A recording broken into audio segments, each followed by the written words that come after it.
प्यारे बच्चों, तेजस एकेडमी के यूट्यूब चैनल पर आप सभी का स्वागत है। आशा और उम्मीद करता हूं कि आप सभी बच्चों की तैयारी और पढ़ाई बहुत बेहतरीन तरीके से चल रही होगी।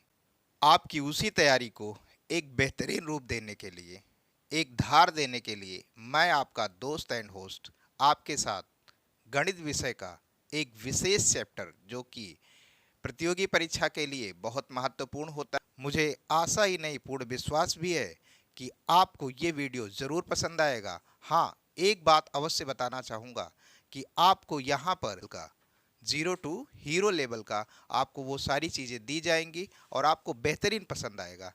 तो बिना किसी देरी के हम इस वीडियो को शुरू करते हैं।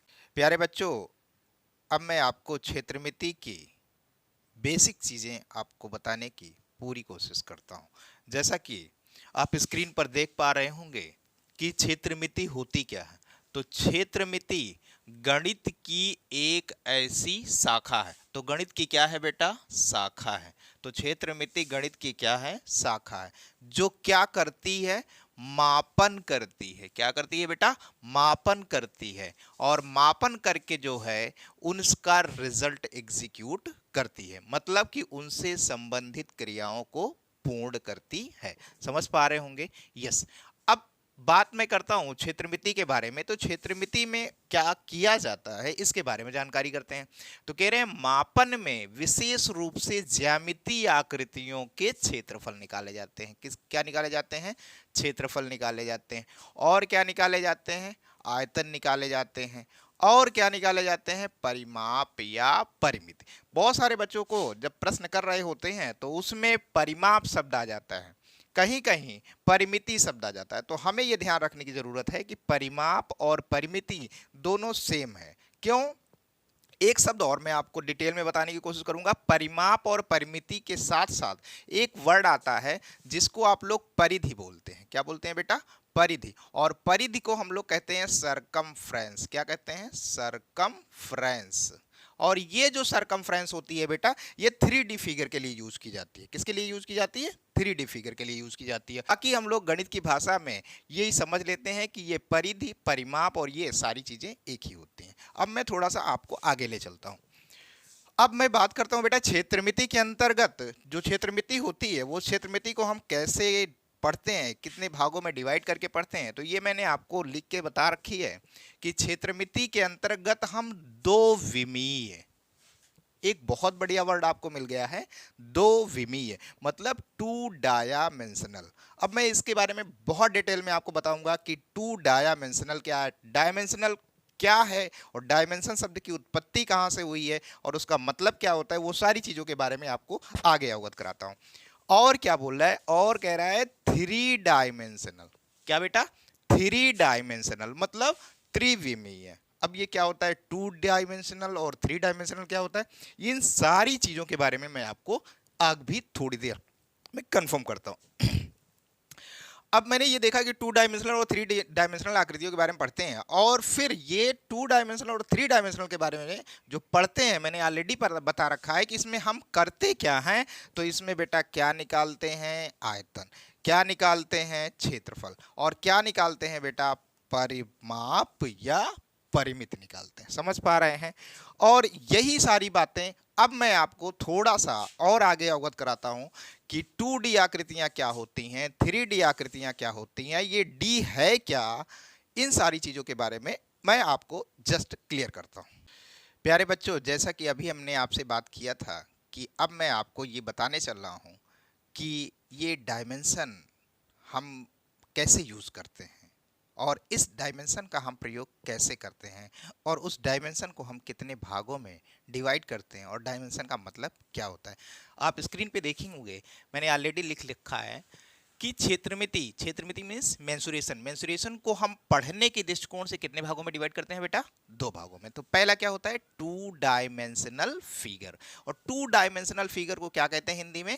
तो आप बोलेंगे द्विविमीय, दो विमीय आकृति। समझ पा रहे हैं? और थ्री डायमेंशनल फिगर, और थ्री डायमेंशनल फिगर को क्या बोलेंगे बेटा हिंदी में? त्रिविमीय आकृति। आप सारे बच्चों से मेरा अनुरोध है कि आप जहां भी बैठे हुए हैं, आप प्लीज जैसे भी मैं बोला करिए, और जब आप जितनी बार बोलते जाएंगे उतनी बेहतरीन तरीके से आप वो चीजें कंप्लीट होती जाएंगी। ठीक है बेटा।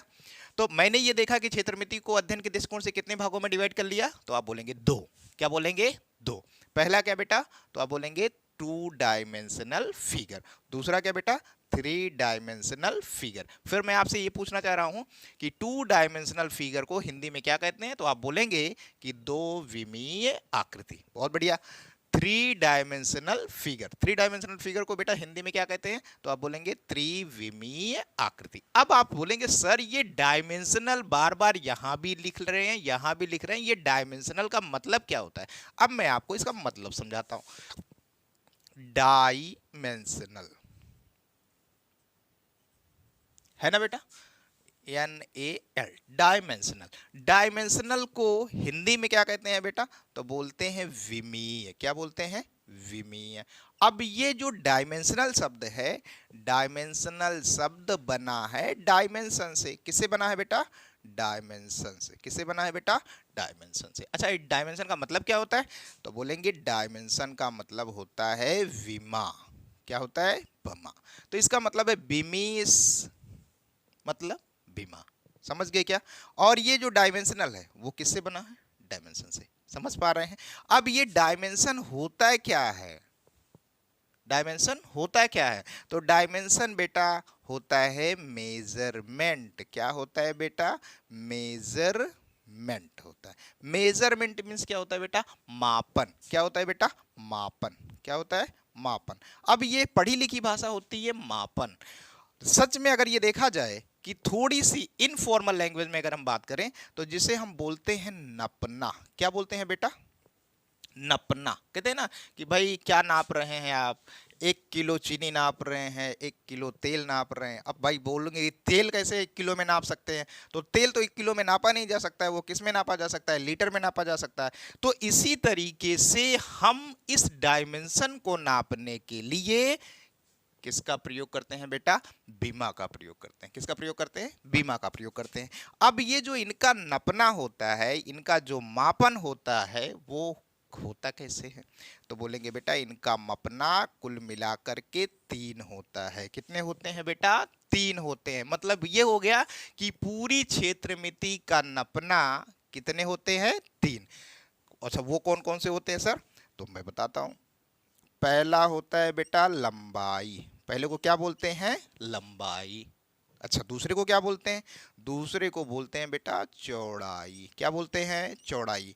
आप सारे बच्चे जैसे मैं बोल रहा हूं वैसे वैसे आप प्रोनाउंसिएशन करते रहिए, वैसे वैसे बोलते रहिए। तीसरे को क्या बोलते हैं बेटा? ऊंचाई। क्या बोलते हैं? ऊंचाई। अब मैं बात करता हूं कि लंबाई, सारे बच्चे जानते हैं लंबाई। लंबाई मीन्स लेंथ, LENGTH, लेंथ। दूसरा चौड़ाई। चौड़ाई को क्या बोलते हैं बेटा? ब्रेथ।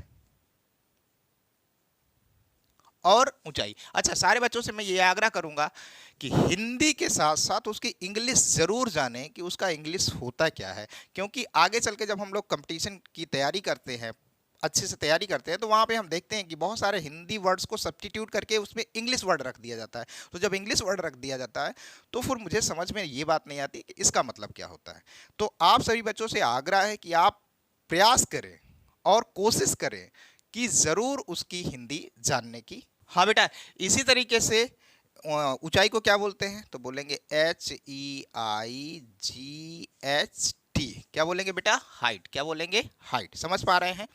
अब आपको बहुत अच्छे से समझ में आ गया होगा कि हमारे टू बीमी आकृति का जो नपना है, जो मापन है, जो बीमा है, वो क्या होती है? तो आप बोलेंगे लंबाई होती है, चौड़ाई होती है और ऊंचाई होती है। लंबाई को क्या बोलेंगे बेटा इंग्लिश में? तो बोलेंगे लेंथ। चौड़ाई को क्या बोलेंगे? तो बोलेंगे ब्रीथ। ऊंचाई को क्या बोलेंगे? बोलेंगे हाइट। समझ पा रहे हैं? मुझे पूरा यकीन है कि आप सारे बच्चों को बहुत अच्छे तरीके से डायमेंशन क्लियर हो गया होगा कि ये डायमेंशन, क्षेत्रमिति में जो डायमेंशन यूज किया जाता है वो कौन होते हैं और कितने होते हैं। समझ पा रहे हैं बेटा? अब मैं आपको आगे ले चलता हूं।